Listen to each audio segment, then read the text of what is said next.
Okay, greetings everyone. We're going to talk briefly about cultural distortions and all that embodies. I'm going to give you an example of what I'm speaking of. We all know about Hannibal, right? The great general, and going over the mountains and all that. But if you do a search on Hannibal on the internet, you're going to find Lux Luthor. You got to really look to find about the real Hannibal. And that's what has been happening in this culture. We call it cultural distortion and symbolic inversion. I remember when our family celebrate September 11th because that's the Ethiopian New Year. September 11th is our Ethiopian New Year.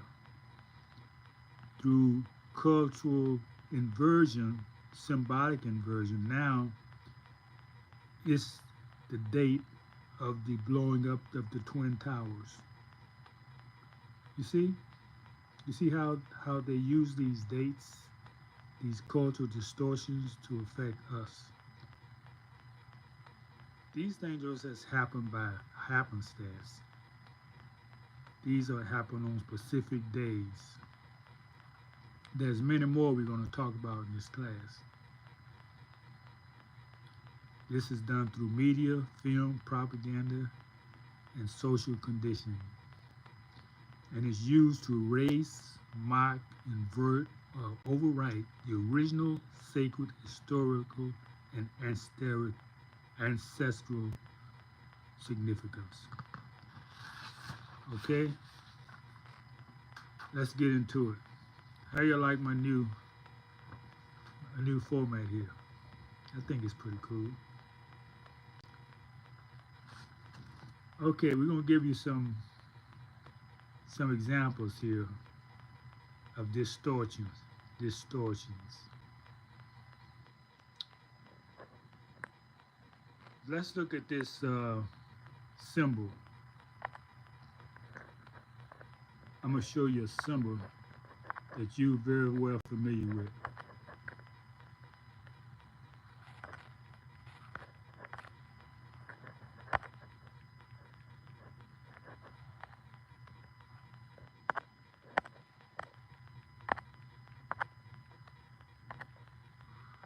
Can't get it.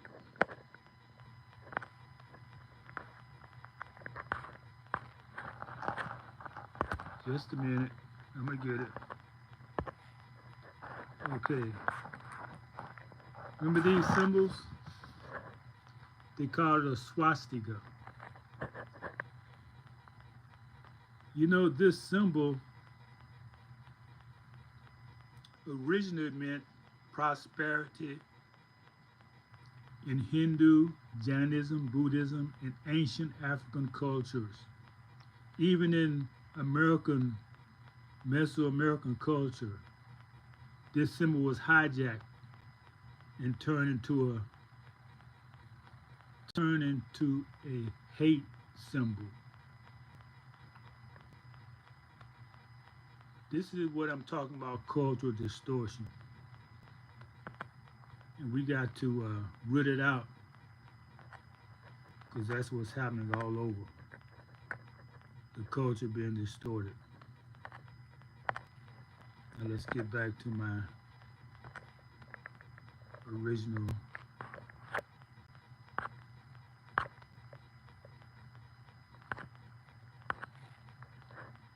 Okay. Ankh, the Ankh, A-N-K-H, is another symbol that has been culturally distorted. It's a Kemetic key of life and immortality. But now, and I'm not going to show you Ankh. You should know what an Ankh is. If not, look it up. A-N-K-H.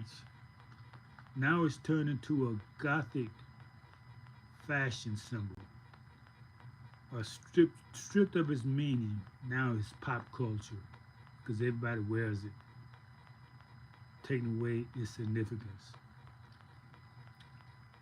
The star and the crescent.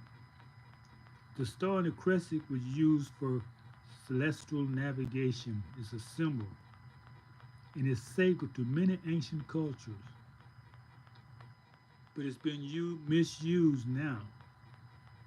Even it's the symbol of some flags, some Islamic flags, but now the symbol has become a logo for militant Islam. The West sees those symbols as militant Islam when it has nothing in the meaning. Now let's talk about the third eye. The third eye is an eye of Ra. It represents inner vision, divine insight. Now, when you see the third eye, it's repackaged as Illuminati, conspiracy symbol, or demonized. Another is a feather of Mayat. Now, if you're not familiar with these terms, look them up. Whenever I'm doing research and I come across something I don't know, we got the computer right there. Just put it on pause and go look it up. Google it. The feather of Mayat, M-A-A-T, represents balance and truth, divine order, loss.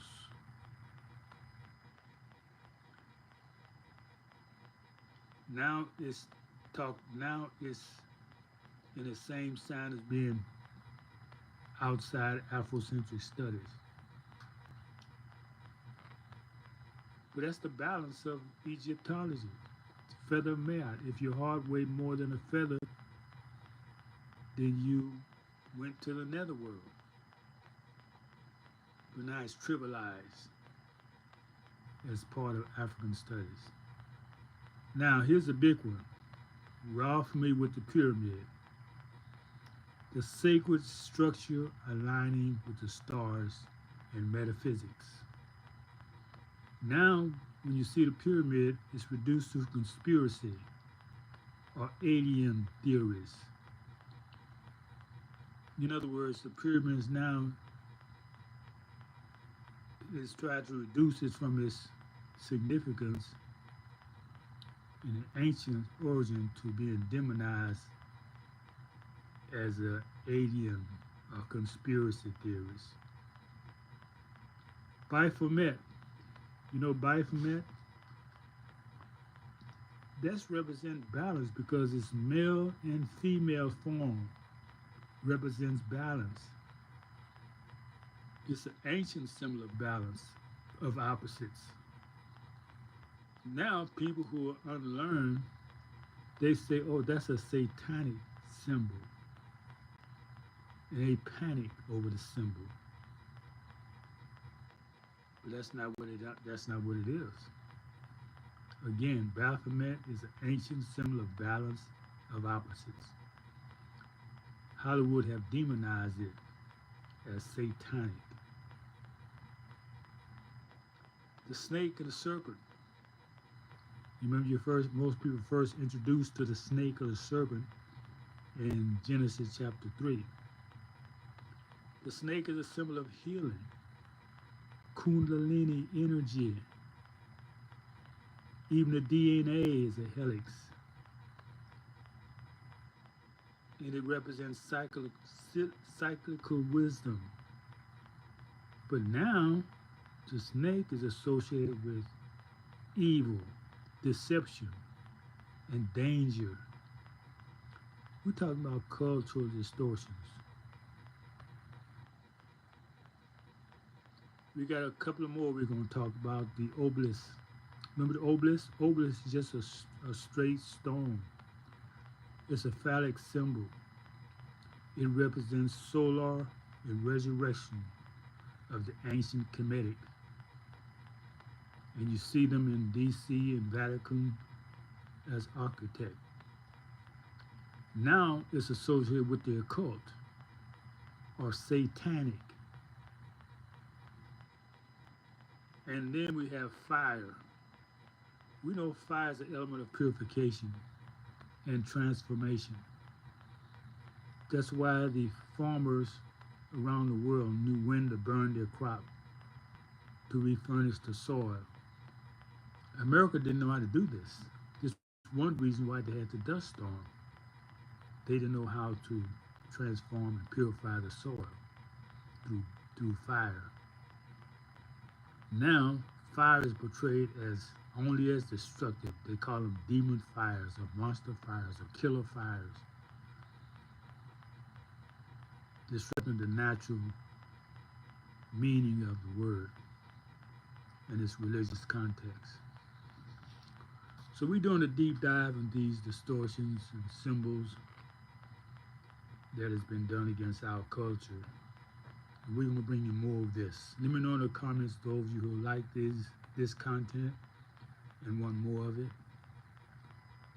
Need your input. Your input is very, very important. Okay, with that, we got another class coming up in about 30 minutes, 10 o'clock, because we missed the 5 o'clock class. We're going to bring you one at 10 o'clock to be sure we keep our 3 classes a day. And this might happen from time to time when things come up and I can't make a class because of my scheduling. I'll fit it in there some way, because it's not but 10-15 minutes at most. My classes are never that long. So with that, we're going to say greetings, peace,